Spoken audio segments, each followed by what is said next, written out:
여러분 안녕하세요. 여러분들과 고등학교 1학년 1학기 중간고사 대비 파이널 함께 공부하고 있습니다.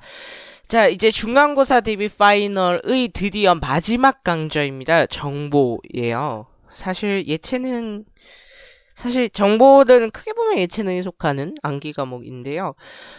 안 하려고 했었어요. 사실 너무 시간이 늦어서. 근데 한 번은 해야지 라는 생각으로 강좌를 하나 열게 되었어요. 자, 그래서 이게 마지막 강의가 될 것 같고요. 네, 그래서 중간고사 대비 파이널은 39강으로 종강하게 되겠습니다. 네, 그렇다면 이제부터 본격적으로 시작해 보도록 할게요. 만들어 둔 게 있어서요. 요거 갖고 좀 수업을 진행하도록 하겠습니다. 네, 정보과학과 정보사회인데요. 우리가 일단 정보과학 기술이라고 하는 것이 무엇인지에 대해서 배우게 됩니다. 그리고 정보윤리라고 하는 것이 무엇인지 또 배우게 되는데요. 그래서 여러분들 요 파트는 찍더라도 잘 찍을 수 있어요. 그러니까 제발 얘들아 성의 없이 찍지 말고 기둥 세우지 말고, 정보는 진짜 기둥 세우면 안 돼요. 진짜 정보를 기둥 세운다는 건 진짜 양심 없다는 겁니다. 아시겠죠? 자, 그래서 찍어도 양심 있게, 알겠죠? 맞추려면 확실히 다 맞춥시다. 왜냐하면 정보를 틀리면 억울하잖아, 맞지? 기껏 공부해놓고 틀리면 억울하니까 확실히 맞추려면 맞추고 찍어도 양심 있게 풀고 찍자 라는 거. 자, 그러면 정보과학부터 보겠습니다. 일상생활의 문제를 해결하기 위해서 더 나은 정보기기를 설계하고 설계된 정보기기를 활용하여 효율적으로 문제를 해결할 수 있는 방법을 연구한다. 더 나은 정보기기의 설계, 그리고 문제를 해결할 수 있는 방법의 연구. 얘가 중요한 키워드가 되겠습니다. 정보과학기술이라고 하는 것은요, 일상생활에서 활용되는 기술을 우리가 정보과학기술이다 라고 이야기를 합니다. 됐죠? 정보과학이라고 하는 것은 정보기기의 설계, 문제 해결의 방법, 이것을 연구하는 거라면 정보과학기술은 일상생활에서 활용되는 기술을 얘기합니다. 자, 그렇다면 문화문명 얘는 잠깐 넘어가고요. 정보과학기술이 내 삶에 어떤 영향을 주고 있을까라는 건데, 일단 개략적인 큰 틀을 얘기해보자면요. 크기는 축소, 기능은 다양화 되고 있다는 거죠. 그 다음에 다양한 분야에서 끊임없는 도전의 영역이 되고 있다는 건데, 그러면 정보과학 기술이 가져온 변화가 뭐가 있느냐는 거죠. 오타는 잠깐 무시해주세요. 자, 그래서 여러분들 갤러리 TV, 원격 회의, 스마트 기기, 스마트 교실, 이런 것들은 우리 정보과학 기술이 우리 생활에서 앞으로 또는 지금 가져온 변화다라고 할 수 있겠어요. 미술관에서 우리가 TV를 통해서 볼 수 있고, 그 다음에 회의를 동시간대에서 다른 아주 멀리 있는 사람과 회의를 할 수 있고, 그 다음에 스마트 기기를 사용하고 스마트 교실이 있고요. 맞죠? 그 다음에 여러분들 정보과학 기술의 분야 되겠는데요. 여기서부터 여러분들이 좀 암기를 해주셔야 됩니다. 암기할 게 있어요. 정보과학 기술의 분야에는 어떤 것이 있을까라는 건데, 1번 볼게요. 정보과학의 주요 고민들과 그를 해결할 수 있는 분야라고 적혀 있죠. 자, 그래서 여러분들 요거는 질문 분야 다 외우셔야 돼요. 6개를 다 외우셔야 돼요. 자, 그럼 보겠습니다. 해결해야 되는 문제가 컴퓨터로 처리 가능한가? 자, 이것은 계산 가능성 이론에 해당하고요. 계산 이론에 들어갑니다. 컴퓨터가 처리 가능한지, 계산 이론 안에는요, 컴퓨터가 처리 가능한지, 얼마나 시간이 많이 걸리는지, 그걸 계산하는 게 계산 이론이에요. 그 다음에 더 빨리, 더 효율적으로 처리하는 순서와 방법, 이것을 연구하는 것은 알고리즘입니다. 알고리즘이라고 하는 것은 더 빨리, 더 효율적으로 연구하는 거야. 그 다음에 정보를 어떻게 저장하고 표현하면 처리 속도를 높일 수 있을까? 인데, 자, 그래서 결국에는 핵심은 저장과 표현입니다. 정보의 저장과 표현이에요. 그래서 그걸 연구하는 것은 자료 구조입니다. 일을 처리하는 순서와 방법이 알고리즘이라면 그 처리된 정보를 저장하고 표현하는 방법에서는 자료 구조가 되는 거죠. 그 다음에 문제를 더 효과적으로 해결할 수 있는 기기는 어떻게 설계할까? 기기의 설계, 컴퓨터 설계의 영역에 해당합니다. 언제 어디서나 원하는 정보에 접근하고 처리할 수 있을까? 정보 접근과 처리, 요것은 네트워크에서 중요하게 살펴보는 내용이죠. 그래서 여러분 네트워크에서 중요하게 살펴보는 부분입니다. 그 다음에 기계가 생각할 수 있을까? 기계가 생각할 수 있는 것을 연구하는 것이 바로 인공지능이죠. 사람이 만들어낸 지능, Artificial Intelligence, AI라고도 하죠. 자, 그래서 여러분 다시 정리 한번 하고 갈게요. 해결해야 되는 문제가 컴퓨터로 처리 가능할까? 계산이론, 더 빨리 더 효율적으로, 알고리즘, 저장과 표현, 자료구조, 기계의 설계, 컴퓨터 설계, 접근과 처리, 네트워크, 기계의 생각, 인공지능. 다시요. 자, 가릴게요. 네, 해결해야 되는 문제가 컴퓨터로 처리 가능한 문제일까요? 계산이론. 정보를 어떻게 저장하고 표현하면 처리 속도를 높일 수 있을까요? 자료구조. 언제 어디서나 원하는 정보에 접근하고 처리할 수 있을까요? 네트워크. 기계가 생각할 수 있을까요? 인공지능. 더 빨리 더 효율적으로 처리하는 순서와 방법은요? 알고리즘. 그 다음에 문제를 더 효과적으로 해결할 수 있는 기기는 어떻게 설계할까요? 컴퓨터 설계. 이제 할 수 있으셔야 됩니다. 아시겠죠? 네, 그러면 이제 정보과학 기술의 분야 한번 살펴보겠습니다. 정보과학 기술은 기반 이론, 연구 분야, 응용 영역 이렇게 세 가지로 나누는데요. 그러니까 우리가 정보과학 기술을 전개하기 위한 이론이 있고요. 그 다음에 그 이론을 바탕으로 해서 컴퓨터를 더 연구하는 분야가 있는 거고, 그 다음에 그걸 활용하는 분야가 있어요. 컴퓨터 외의 기술에도요. 자, 그러면 보겠습니다. 기반 이론에는 뭐가 있냐면 수학 기반 이론, 그리고 여러분들 계산 이론도 기반 이론에 들어갑니다. 그러니까 컴퓨터가 뭔가 일을 직접 처리하기 전에 이게 계산 가능한가? 그리고 이게 계산이 얼마나 복잡할까? 이런 것들이 기반적으로 깔려 있어야 돼요. 아시겠죠? 그 다음에 연구 분야, 알고리즘, 자료구조, 데이터베이스, 프로그래밍 언어, 컴퓨터 구조 및 설계, 운영, 체제 뭐 이런 것들 전부 연구 분야에 해당하겠습니다. 그 다음에 응용 영역이요. 인공지능, 컴퓨터 그래픽스 이 두 가지는 확실하게 알아두셔야 되고요. 그 다음에 정보 보안, 암호화 이런 것, 그 다음에 계산 과학 이런 것도 응용 영역에 해당합니다. 됐죠? 연구 분야가 많기 때문에 기반 이론과 응용 영역을 알아두시면 나머지는 연구 분야라고 알아두는 게 편하겠죠, 맞죠? 그 다음 정보과학 기술의 기반 이론과 연구 분야에 대한 설명 한번 보겠습니다. 수학 기반 이론이요. 수학의 기초를 둔 이론입니다. 그래서 컴퓨터가 정보를 어떻게 표현하고 저장할 수 있는지를 설명합니다. 됐죠? 컴퓨터가 정보의 저장과 표현 방법을 설명해줘요. 이것이. 그 다음에 계산 이론. 계산 이론은 계산 가능성이 일단 1번이고요. 그 다음에 계산 복잡성을 연구하는 분야입니다.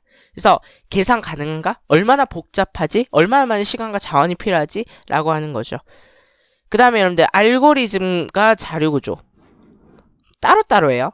알고리즘이라고 하는 것은 더 빨리, 더 효율적으로 계산하도록 계산 순서나 방법을 연구하는 거라면, 자료 구조라고 하는 것은 처리할 자료를 잘 구조화해서 저장하는 방법을 연구하는 분야입니다. 됐죠? 자료 구조라는 건 뭐라고? 처리할 자료를 잘 정리하고 구조화해서 저장하는 거라고요. 그 다음 데이터베이스요. 데이터베이스는 자료를 성격과 특성에 따라서 구별해서 저장을 해서 자료 사이의 관계를 이용해 원하는 정보를 빨리 찾아내는 거예요. 다시요. 데이터베이스는 자료를 성격과 특성에 구별해서 저장한 다음에 자료 사이의 관계를 이용해서 원하는 정보를 빨리 찾아내는 거예요. 여러분들 네이버에 검색하죠? 그러면 검색한다는 것의 의미가 뭐냐면 네이버의 데이터베이스에서 자료가 있어요. 자료가 저장돼 있어. 근데 자료들 사이의 관계를 이용해서 제가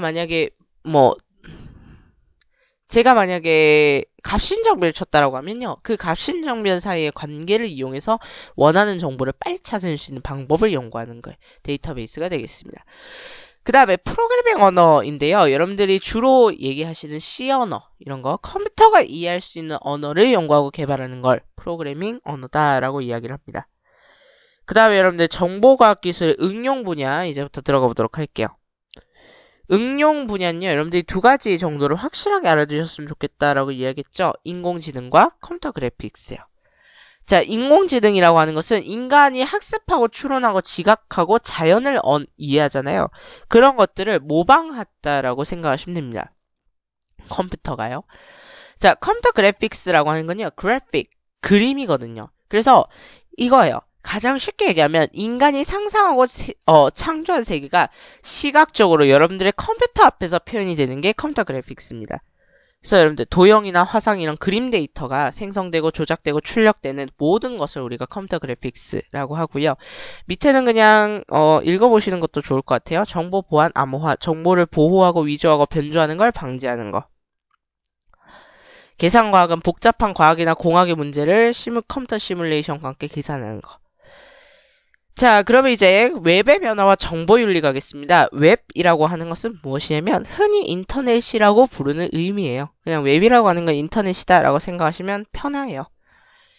자, 최초의 웹은요, 하이퍼텍스트를 이용한 웹이었습니다. 그래서 여러분들 하이퍼텍스트라고 하면 이게 뭐냐면 글자에 지금 한글 프로그램을 열어볼까요? 자, 한글 프로그램을 열었습니다. 그러면 한글 프로그램을 열어서 제가 뭐 주소창을 하나 쳐볼게요.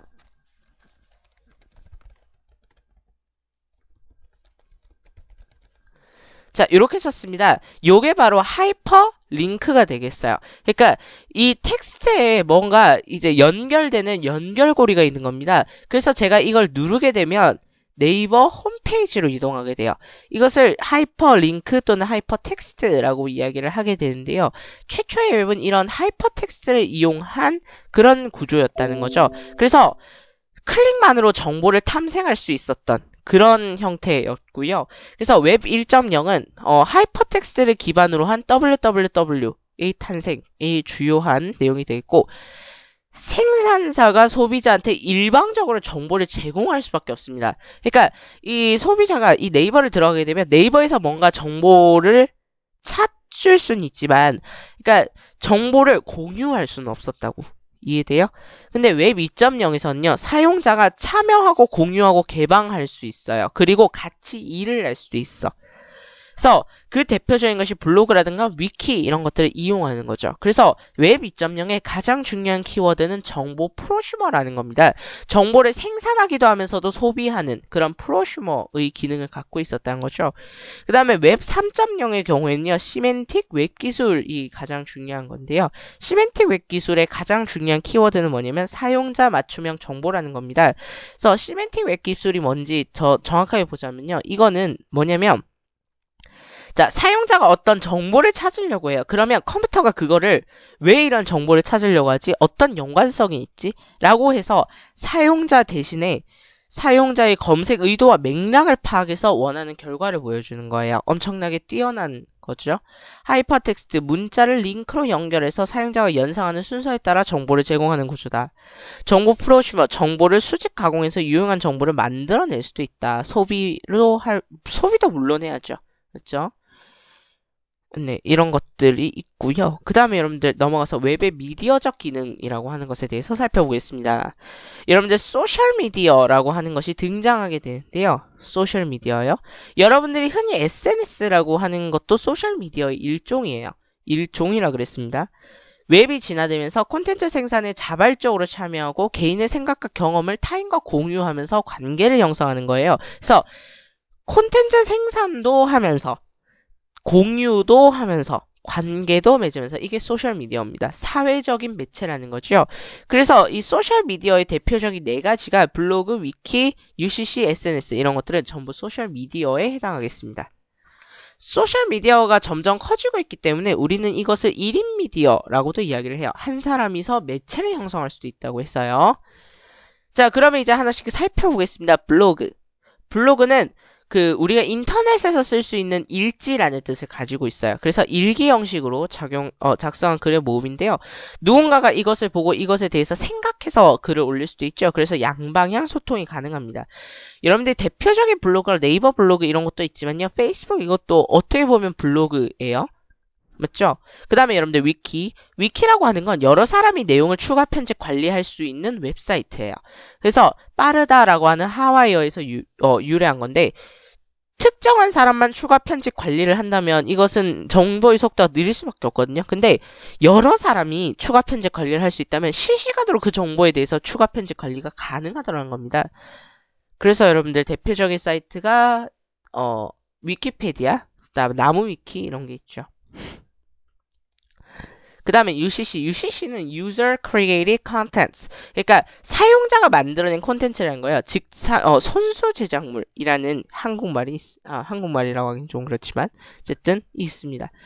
그래서 여러분들 동영상뿐만 아니라 글, 사진 이런 것들도 전부 UCC에 해당할 수 있어요. 그 다음에 SNS라고 하는 것은 무엇이냐면 Social Network Service, 사회적인 관계망 서비스라는 거거든. 그래서 뭐냐면 사회적인 관계를 형성해가는 거야. 그래서 SNS의 대표 주자가 페이스북, 라인, 카카오톡 이런 것들이 대표적인 SNS죠. 맞죠? 그 다음 트위터도 SNS고요. 자, 웹 정보 전달의 장단점에는 무엇이 있을까라고 되어 있는데요. 이 표는 여러분들이 좀 외워두시는 게 좋겠어요.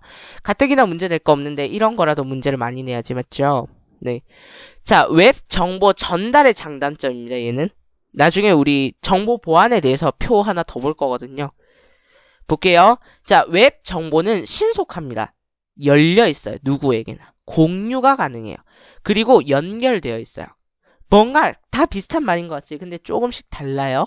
신속성은 빠르다는 거예요. 누구나 다 아는 거죠. 개방성은요. 누구나 참여할 수 있다는 거예요. 공유성이란 건요. 나눌 수 있다는 거예요. 연결성이란 건요. 전 세계가 연결되어 있다는 뜻이에요. 됐죠? 네, 전 세계가 하나로 연결되어 있다. 그래서 여러분, 많은 사람과 관계를 유지할 수 있는 것이 인터넷이죠. 그 다음에 빠르게 대처할 수 있죠. 여러분들 사건, 사고, 천재지변 이런 게 나면 바로 여러분들 국가재난처에서 문자 나옵니다. 맞죠? 근데 신속하다 보니까 생기는 장점만 있는 것도 아니고 신속하니까 단점도 있어요. 오보나 루머도 빠르게 확산되더라는 거예요. 그래서 사람들이 잘못하면 이걸 믿죠. 그 다음에 개방성이라고 하는 것은 개방성의 단점이 뭐냐면 그래서 악성 댓글이나 사생활 침해를 너무 심하게 해. 도를 넘어서 의사표현을 해. 그 다음에 공유성의 경우에는요. 비윤리적 범죄도 공유할 수 있어요. 여러분들 공유성의 가장 큰 문제라고 하면 이런 거죠. 자살을 하고 싶은 사람들의 모임 이런 거예요. 그렇게 좋지 않은 정보도 다 공유될 수 있다는 거죠. 그 다음에 연결성. 온라인의 관계가 실제 오프라인의 관계를 대체할 수 없는데 그렇다라고 생각하는 아이들이 있어서 문제인 거죠. 그 다음에 여러분들 웹 정보 전달의 바람직한 방법은 이라고 되어 있는데요. 요것은 가장 중요한 게 사용자의 윤리의식입니다. 사용자가 윤리의식을 갖고 있어야 웹 정보 전달이 바람직하게 이루어질 수 있어요. 그래서 여러분들 올바른 웹 사용 수칙인데 여러분들 얘는 서술어를 주시하시면 됩니다. 문제 아마 1, 2, 3, 4, 5로 나오면 서술어가 아마 바뀌어서 나올 거야. 자, 웹에서 만난 상대방이 나와 같은 인간임을 기억해야 된다. 웹에서도 실제 생활에서와 똑같은 기준으로 예절을 지키면서 행동해야 된다. 웹상에서 나의 모습을 아무도 보지 않는다고 해서 남의 이미지를 함부로 망가뜨리지 않는다. 다른 사람의 시간을 존중한다. 유익한 정보를 공유해서 인터넷에서의 정보 교류가 활발히 일어날 수 있도록 한다. 논쟁이 생겼을 경우에 감정을 절제하고 건전한 토론이 되도록 한다.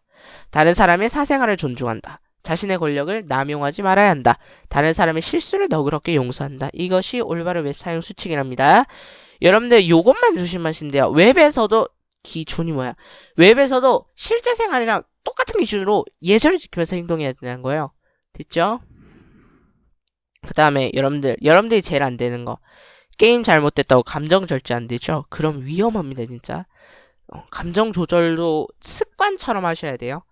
그러면 여러분들 정보 보안이라고 하는 것으로 넘어가게 됩니다. 자, 큰 주제 2번이 되겠네요.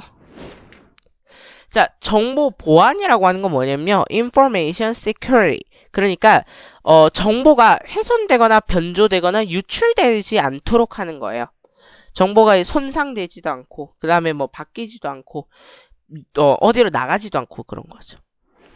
그러면 정보 보안이 추구해야 하는 목표가 있습니다. 목표가 4가지인데요. 첫 번째, 기밀.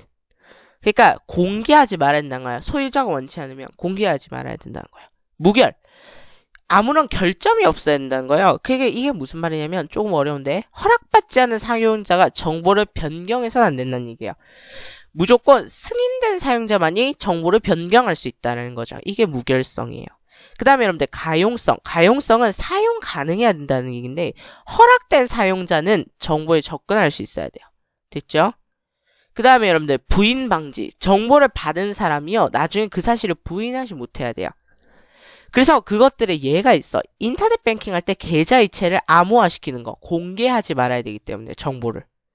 그 다음에 무결성. 공인인증서를 타인이 조작할 수 없도록 만드는 거죠. 허락받지 않은 사용자가 정보를 변경할 수 없게 하는 거죠.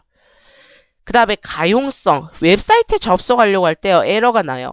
나는 허락된 사용자임에도 불구하고 정보에 접근하는데 장애를 일으키죠. 그러면 가용성이 떨어지는 거예요.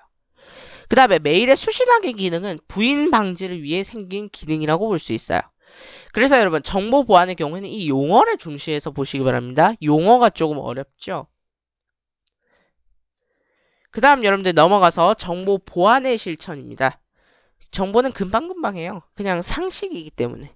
자, 그냥 이것도 읽어보고 주의할 것만 몇 가지 알려드릴게요. 정보 보안의 실천 1번 주기적인 보안 패치 업데이트 2번 백신 설치 및 최신 버전으로 업데이트 3번 익스플로러 보안 설정을 보통 이상으로 설정 4번 신뢰할 수 있는 웹사이트에서만 액티브엑스 프로그램 설치 5번 중요한 정보는 별도의 저장 장치에 보관 6번 스팸 메일 등 출처가 분명하지 않은 메일은 열어보지 않기 7번 외부의 직접 공격을 방지하기 위해서 공유기를 사용하여 가상 네트워크 구성하기 8번 문자, 숫자, 특수문자를 혼합하여 8자리 이상으로 비밀번호를 설정하기.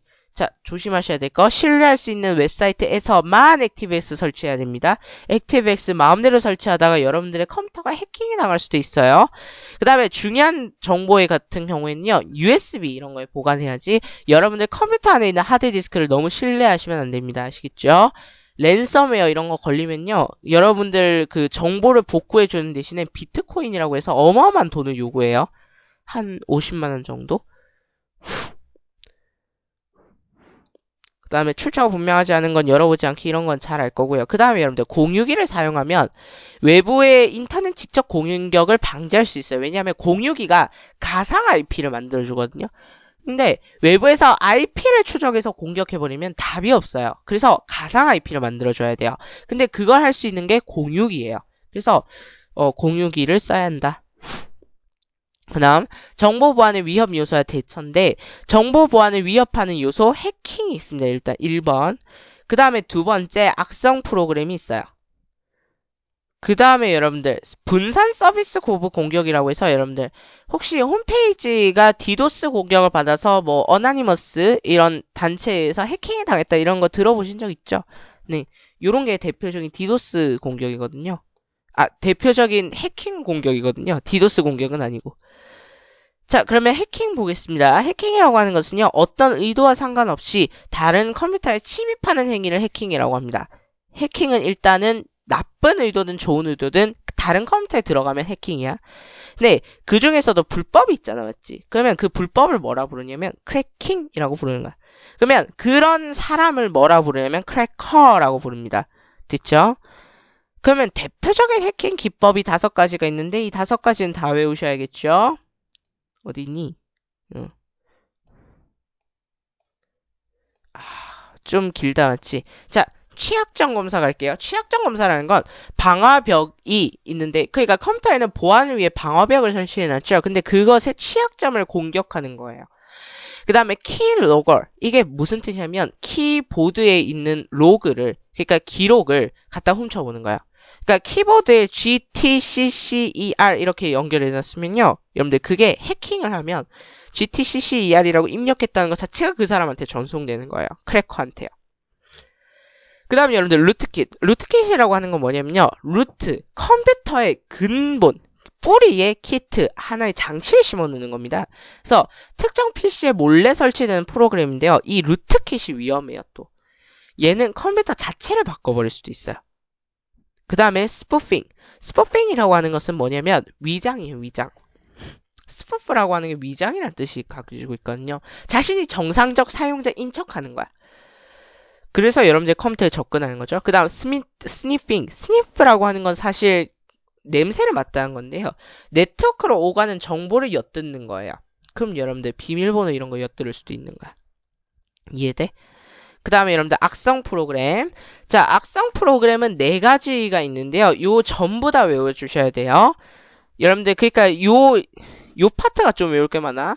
요 파트는 4개를 다 외우시라고 말씀드렸습니다. 자, 그래서 바이러스, 바이러스, 웜, 트로이 목마, 스파이웨어 이 4가지 종류를 다 외워주셔야 돼요.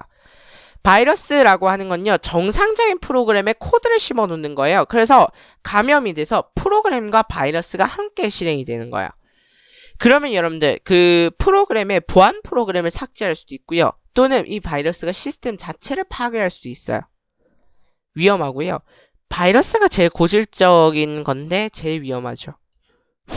그 다음에 웜이라고 하는 건 지렁이거든요. 지렁이. 그러면 지렁이가 어떻게 가는 거냐면요. 아주 천천히 가는데 길게 가죠. 그러니까 웜은 짜증나는 거예요. 일종의. 그래서 스스로를 복제해서 대량의 복사본을 갖다 네트워크에 전송하는 거야. 이해돼요? 그래서 웜은 복사하고 전송하고 이게 계속 반복되다 보니까 컴퓨터가 일 처리를 못해서 느려져요. 그래서 웜 프로그램의 경우에는 컴퓨터에 그런 직접적인 영향을 끼치지 않지만 네트워크 속도가 느려질 수도 있어요. 그러면 여러분들이 인터넷 느려서 샷건을 치는 거죠. 그 다음에 여러분들 트로이 목마인데요. 트로이 목마는 여러분들 이게 그 전쟁과 관련 있는 얘기예요. 그래서 여러분 일단 이렇게 외워두시면 됩니다. 위장. 트로이 목마는 있잖아요. 목마로 위장한 거야. 됐지? 정상적인 프로그램으로 위장돼서 얘가 같이 설치가 돼요. 설치가 되고 나면 바이러스랑 비슷한 역할을 해. 중요 정보를 유출시킬 수도 있고요. 파일을 지워버릴 수도 있어요. 근데 트로이 목마 같은 경우에는 해당 프로그램만 삭제해도 문제가 해결이 돼요. 근데 바이러스의 경우에는 프로그램이 계속 감염이 되기 때문에 얘는 근본을 없애지 않으면 바이러스가 없어지지가 않아요. 이게 좀 위험한 거지. 그 다음에 스파이웨어. 스파이웨어라고 하는 것은 스파이 짓을 하는 소프트웨어입니다. 그래서 사용자 몰래 설치돼서요. 상업적 목적으로 정보를 수집하고 그래서 여러분들 원치 않는 광고 계속 띄우는 거. 그게 스파이웨어입니다. 아시겠죠? 그 다음에 여러분들 스파이웨어가 감염되면요. 웹 브라우저의 홈페이지나 즐겨찾기가 계속 바뀌고요. 원치 않는 광고창이 떠요. 여러분들 인터넷만 켰는데 자꾸 광고창이 떠. 특정 사이트로 연결이 돼. 그러면서도 프로그램이 종료가 됐으면 좋겠는데 그게 종료되지도 않아. 그리고 심지어 삭제되지도 않아. 그러니까 언인스톨이라고 하는 프로그램을 눌러서 삭제를 시키려고 하면 걔가 뻗어버려요. 컴퓨터 자체가 뻗어버리는 경우도 있어요. 그게 스파이웨어 감염 의심 증상이에요. 그 다음에 여러분들 분산 서비스 거부 공격, 디도스인데 자, 분산 서비스 거부 공격이라고 하는 건 뭐냐면요. 수많은 컴퓨터를 갖다가요. 감염시켜요. 비슷한 봇이라고 하는 악성 프로그램을 감염시켜요. 그리고 나서 특정 사이트에 이 컴퓨터가 수많은 컴퓨터가 동시 접속하게 만듭니다. 그래서 사이트가 과부하돼서 마비가 일어나는 거예요. 그게 디도스예요. 그게 디도스고 그래서 자꾸 사이트가 분산되다 보니까 트래킹이 분산되다 보니까 이게 거부 반응을 일으키는 거죠. 사이트가 해롱해롱 주인님 어지러워요 라고 이야기하는 거죠. 그 다음에 이제 정보 보안 기술인데요. 암호화 그러니까 주어진 의미를 파악할 수 없도록 하는 거, 복호화 암호화된 거를 다시 바꾸는 거 이런 거. 그 다음에 방화벽 중요하죠. 방화벽은 외부의 불법 침입을 막아내는 소프트웨어 또는 그 소프트웨어를 탑재한 하드웨어를 방화벽이라고 합니다. 그래서 1차적 방어예요, 얘는. 그러니까 시스템의 최전선에서 가장 먼저 프로그램을 막아. 악성 프로그램을. 그게 방화벽입니다. 됐죠? 그 다음 전자서명. 여러분들 공인인증서가 대표적인 전자서명인데 인터넷에서는 개인의 신원을 확인하기가 어렵죠. 그래서 불법적인 사용자가 들어올 수 없도록 하는 방법을 우리가 이제 전자서명이라고 하는데요. 서명자의 신원을 확인하고요. 전자문서의 내용을 서명자가 승인했음을 나타낸다. 그 다음에 여러분들 침입방지 시스템 IPS 중요합니다. 외부의 침입을 막기 위한 기법인데 보안상의 취약점을 사전에 보완하고요. 비정상적인 형태뿐만 아니라 알려지지 않은 공격까지 차단이 가능합니다. 그래서 여러분들 침입방지 시스템인 IPS를 설치하게 되면요. 대부분의 보안이 해결이 될 수 있어요. 그래서 여러분들 학교에서는 이 침입방지 시스템을 많이 써요. 자, 그러면 이제 마지막입니다. 마지막이 아니라 개인정보보호법이요. 아직 3주제 안 들어갔죠? 네. 자, 볼게요. 개인정보보호법. 아직 갈 길이 멉니다. 자, 개인정보 개인정보라고 하는 것은요, 살아있는 개인에 대한 정보예요. 죽어있는 사람에 대한 정보를 개인정보로 하지 않아. 개인을 알아볼 수 있는 정보는 모두 개인정보로 합니다. 그럼 여러분들, 개인정보보호법이 요즘에 보호 범위도 확대되고요.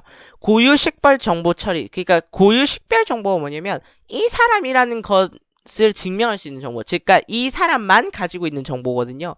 그게 뭐가 있냐면, 주민등록번호 이런 거죠. 근데 이런 것들을 처리를 못하도록 제한되게 돼 있습니다. 그러니까 여러분들 주민등록번호 함부로 쓰지 못해요. 그래서 여러분들 아이핀 또는 휴대폰으로 가입해야 돼요. 요즘에 가입을 하려면. 그 다음에 영상 정보 처리기 CCTV에 대한 규제도 좀 많이 높아져요. 옛날에는 무조건 그냥 CCTV만 달았는데 그것도 요즘엔 안 좋다고 얘기하죠. 고유 식별 정보 이런 것들이 포함되어 있으니까요. 그 다음에 개인정보를 처리하는 방침을 수립하고 공개하도록 되어 있습니다. 그다음 개인정보가 유출이 됐으면 통지를 하고 신고를 하도록 되어 있네요. 그 다음 개인정보 침해 어떤 것이 있냐면 첫 번째 개인의 동의 없는 무분별한 정보 수집이에요. 그러니까 뭐 사이트에 회원가입하는데 내가 정치색을 알 필요는 없죠, 맞죠? 그 사람이 나의 정치색을 알아서 뭐 할 거야? 좋아하는 음악을 알아서 뭐 할 거야? 민감 정보를 과도하게 수집하고요. 별도의 동의 없이도 고유 식별 정보를 마음대로 빼가는 거. 이것도 개인정보 침해예요. 그 다음에 개인정보의 훼손과 도용이야. 계좌를 막 타인 명의로 개설해서 금전손해를 끼치고 대포통장이라고 하죠. 주민등록번호를 도용해서 사이트에 무단으로 회원가입을 시켜.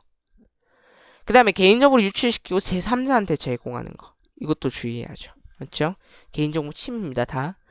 그 다음에 여러분들 개인정보 보호 10개명이 있는데요. 얘도 상식 수준이라서 그냥 읽어보고 갈게요. 회원가입을 하거나 개인정보를 제공할 때는 개인정보 처리 방침 및 약관을 꼼꼼히 살핀다. 비밀번호는 타인이 유추하기 어렵도록 영문, 숫자, 특수문자 등을 조합하여 8자리 이상으로 설정한다. 자신이 가입한 사이트의 비밀번호를 주기적으로 변경한다.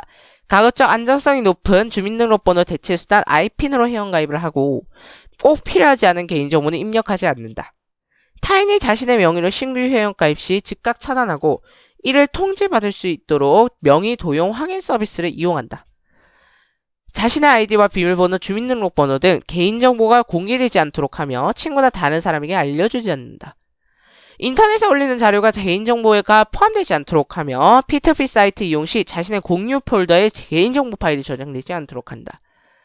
신용카드 정보, 은행 계좌 정보와 같은 금융정보 등을 문서에 저장할 경우 암호화하여 저장하고 PC방 등 개방 환경에서는 금융거래를 하지 않습니다. 그 다음 인터넷에서 검증되지 않은 자료는요. 함부로 다운로드 하시면 안 돼요. 그 다음에 개인정보가 유출됐다 싶을 경우에는요. 해당 사이트 관리자한테 내 개인정보 삭제해주세요 라고 요청하고요. 처리되지 않으면 즉시 개인정보 침해 신고를 하시는 것이 좋습니다.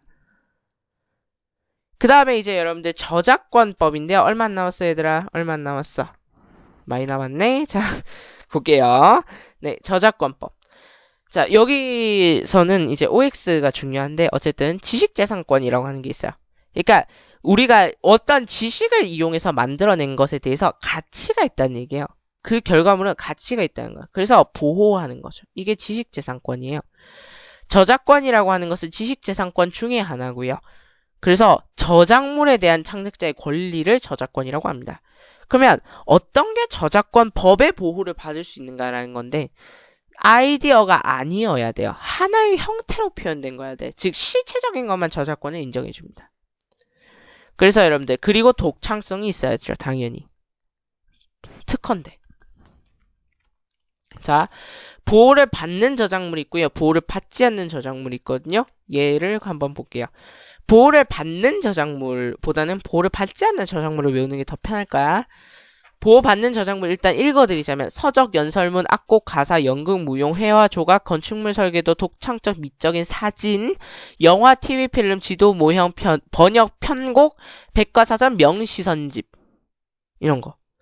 편집 저작물도 여러분들 보호를 받는 저작물에 해당할 수 있습니다. 2차적 저작물도 해당될 수 있어요. 단 2차적 저작물의 경우에는 그 원고 또는 번역이라고 했으면 원 저작자한테 허락을 받은 2차적 저작물은 저작권법의 보호를 받을 수 있습니다. 됐죠? 자, 보호를 받지 않는 저작물 얘를 알아두시는 것이 더 편하겠다, 맞죠? 헌법, 법률, 조약, 명령, 조례, 규칙, 즉 우리나라의 그런 기초를 세우는 것은요 보호를 받지 않습니다. 그 다음에 고시, 훈령, 공고 다 같은 비슷한 의미겠죠. 그 다음에 법원의 판결, 결정, 명령, 심판, 행정심판 절차 이런 거요. 국가에 관련된 일은요 공공의 재산이지 얘가 저작권으로 인정되지는 않는다는 얘기입니다. 그 다음에 국가 또는 지방자치단체가 작성한 것으로서 이러한 편집물, 저작물, 그 다음에 사실의 전달에 불과한 시사 보도도 보호를 받지 못합니다. 그냥 사실이기 때문이에요.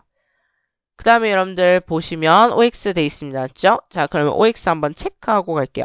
좋아하는 음악을 직접 연주하고 노래해서 녹음한 곡을 홈페이지에 올리려고 할 때 작곡가와 작사가와 편곡자의 허락을 받아야 된다. 오, 맞습니다. 오면 여기 번호에 체크할게요. 인터넷에 유명 연예인의 팬클럽 홈페이지를 개설하려고 할 때 그 연예인의 사진은 그것을 찍은 작가한테만 허락을 받으면 된다? 틀렸죠? 연예인의 초상권도 있잖아. 그 다음 TV 방송에 대한 시청 소감을 방송국 홈페이지 게시판에 올렸을 때 저작물로 인정될 수 있다. 네, 이것도 역시 어문 저작물 안에 들어갈 수 있습니다. 말로 된 저작물이기 때문이에요. 그 다음에 여러분 볼게요. 사람 이름이나 영화 제목은 저작물로서 인정된다. 아, 이거는 저작물로서 인정될 수가 없습니다. 그러면 세상에 영인은 한 명이어야 돼. 그 사람 특허를 가졌기 때문에. 너무 흔해서 저작물로 인정될 수 없다는 거고요. 신문기사를 블로그 등에 출처를 밝혀서 올린 경우에는 저작권 침해가 아니다라고 되어 있죠. 네, 요거의 경우에는 5번의 경우에는 애매한데요. X라고 하겠습니다. 일단 신문기사를 블로그에 출처를 밝혀서 올렸다고 해서 저작권 침해가 아니라고 볼 수는 없어요. 그러니까 그 기자한테 허락을 받아야 돼요. 사실. 그 다음 대중 앞에서 노래를 하고 그 음을 확성기를 통해 들려주는 경우에 비영리적 목적이라 할지라도 저작권자의 이용 허락을 받아야 한다. 이것도 X입니다. 비영리적 목적이라면 저작권자의 이용 허락을 안 받아도 크게 문제가 되진 않습니다. 그 다음 영화 DVD 정품을 구매해서 친구들끼리 돌려보는 행위는 불법이 아니다라고 되어 있는데요. 정품을 구매해서 돌려본다면 불법은 아니라고 할 수 있습니다. 다만 요 행위는 불법이에요. 친구가 그 DVD 정품을 복사해서 자기 컴퓨터에 넣어놨어. 그건 불법입니다. 알겠죠? 근데 친구들끼리 돌려보는 것은 꽤 O라고 할 수 있겠죠. 7번이 약간 애매할 거야. 다음 8번 저작권 보호 기간이 끝난 클래식 음악은 새로 연주하여 음반으로 출시했다 할지라도 저작권이 소멸했기 때문에 자유롭게 이용할 수 있다. 아니에요. 새로 연주해서 음반을 출시했다면 그 사람이 저작권을 가져가는 거야. 알겠죠? 그다음 학교 영화 동아리 활동으로 DVD를 대여해서 시청각실에서 학생들을 대상으로 상영한 행위는 저작권 침해다. 그렇게 볼 수는 없어요. 비영리적 목적이 더 강하기 때문에 틀렸다는 얘기고요. 자, 그 다음에 지방자치단체에서 발표한 채용 공고를 복사해서 카페에 공유하는 회의는 정당하다. 네, 맞습니다. 그래서 여러분들 O인 것은 1, 3, 7, 10 되겠네요. 넘어갈게요. 자, 넘어가서 자, 타인의 저작물을 올바르게 이용하려면 이렇게 돼 있죠. 맞죠? 네, 소프트웨어 라이선스 뭐 이런 거에 관련된 이야기가 나와 있습니다. 볼게요. 소프트웨어 라이선스 저작권자로부터요 일정한 범위와 조건 안에서 소프트웨어를 사용할 수 있도록 허락받는 겁니다. 그래서 여러분 상용 소프트웨어는 판매 목적으로 제작했기 때문에 비용을 지불해야 돼요. 상용 소프트웨어의 경우에는. 그쵸? 어디니? 비용을 지불해야 돼. 쉐어웨어라고 하는 것은 공유한다는 뜻이거든요. 그래서 일정 기간 사용 후에 비용을 지불해야 하는 그런 겁니다. 프리웨어, 말 그대로 프리입니다. 무료예요. 그 다음에 공개 소프트웨어는 무료이면서도 불구하고 코드까지 제공하기 때문에 누구나 수정할 수 있어요. 공개 소프트웨어는. 베타 버전에서 공개 소프트웨어를 많이 내죠. 그 다음에 CCL. 자, CCL을 표시하면요, 여러분들 별도로 허가를 하지 않더라도요, 저작물을 이용할 수 있어요. 그래서 여러분 저작권 표시, 여러분들 그 책에 있는 그림 보셔야 돼요. 기호 보셔야 돼. 저작권 표시, 저작자를 표시하시오. 동일 조건 변경 허락. 그러니까 동일 조건이라면, 그러니까 방금 내가 얘기한 저작권 표시라든가 비영리 목적으로 사용을 한다면 변경하는 걸 허락해줄게 뭐 이런 얘기. 비영리, 네가 이거 갖고 돈 벌면 안 돼라는 뜻입니다. 변경 금지, 하지마. 다른 저작물로 변경하지마. 내 글 그대로 써. 이런 거죠. 그 다음 여러분들 마지막 주제입니다. 정보사회의 역기능과 대처인데요. 사이버 범죄라고 하는 것에 대해서 나와 있습니다. 근데 여러분들 요 파트도 여러분들 외우셔야 돼요. 갈게요. 정보통신망과 정보기기가 연결되어 형성된 사이버 공간에서 발생하는 각종 범죄 행위를 사이버 범죄라고 이야기하는데요. 정보통신망 침해 범죄가 있고요. 정보통신망 이용 범죄가 있고요. 그 다음에 불법 콘텐츠 범죄가 있어요. 자, 정보통신망 침해 범죄는요, 사이버를 테러하는 겁니다. 그러니까 그 가상 공간을 갖다가 테러를 일으키는 게 정보통신망 침해 범죄거든요. 그래서 여러분들 해킹, 디도스, 악성 프로그램 이런 건요, 아예 그 시스템을 공격하죠. 이건 정보통신망 침해 범죄예요. 근데 정보통신망 이용 범죄는요, 우리가 현실 세계에서 할 수 있는 그러한 걸 정보통신망을 이용해서 하는 범죄인 거예요. 그래서 여러분 대표적인 게 인터넷 사기. 사기는 여러분들 현실에서 칠 수 있죠. 근데 이거를 어디에서 친다고? 그치, 인터넷 공간에서 치는 거라고. 정보통신망을 이용해서 친다고. 이해돼? 그 다음에 여러분들 전기통신금융 사기.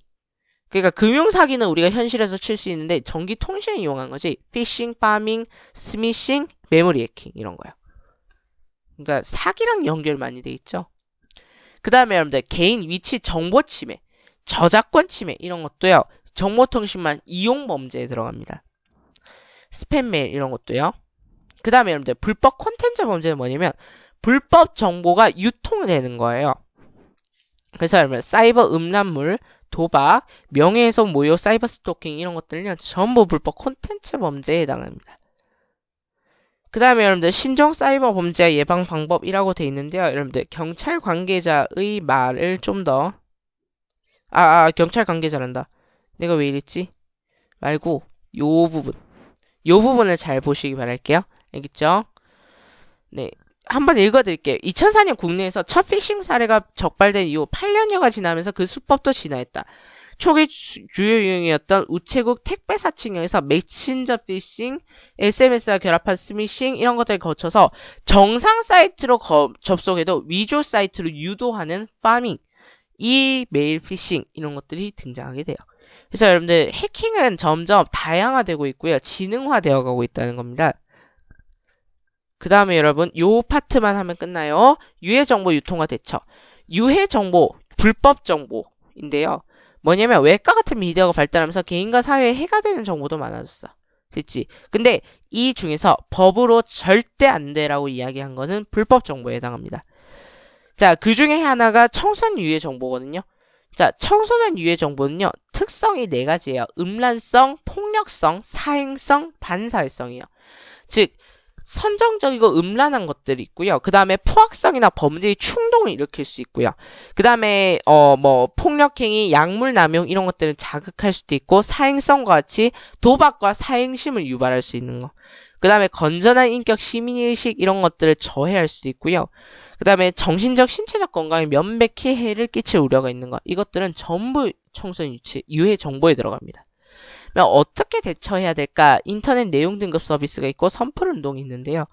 인터넷 내용 등급 서비스란 건 이거예요. 15세 이상 관람가 이런 거지. 그래서 자기가 평가를 해. 그래서 등급 기준이 있거든요. 그 등급 기준으로 분류해서 이거는 19세 이상의 19세 이하의 청소년을 보면 부적절한 프로그램이니까 가정에서 교육을 시켜주세요 라고 하는 그런 게 인터넷 내용 등급 서비스예요. 그 다음에 선풀. 그래서 선풀이라고 하는 것은 햇살이 가득한 사이버 세상 뭐 이런 건데 악플의 반대말이거든요. 그래서 악성 댓글이 아니라 아주 좋게 칭찬하는 말의 그런 댓글이 되겠습니다. 그리고 여러분 제가 하나 적어놨죠. 페이지 78에서 79 정보 자습 있잖아, 맞지? 그러면 그 자습 시간에 반드시 풀어보세요. 문제가 꽤 좋더라고요. 자, 그러면 여기까지 해서 여러분들과 이제 정보 마치도록 하고요. 정보는 여기까지입니다. 자, 그래서 여러분 이제 마지막 시험 날이잖아요, 맞죠? 건투를 빌고요. 여러분들 수고 많으셨고요. 예, 다음 날까지 컨디션 잘 유지해서 여러분들 100점 받으시기 바랍니다. 수고하셨습니다.